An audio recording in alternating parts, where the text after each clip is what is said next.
bila aku turun kan, dia akan normal balik.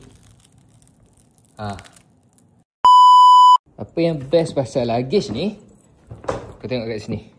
Dia guna macam ni je. Dia buka situ je. Dia tak ada zip. Buka situ satu, buka sini. Lepas tu buka sini. Sini. Dah.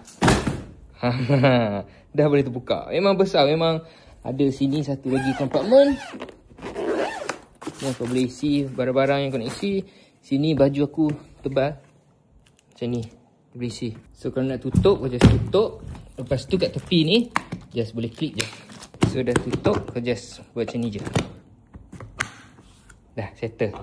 Tak payah zip-zip. Kualiti dia tengok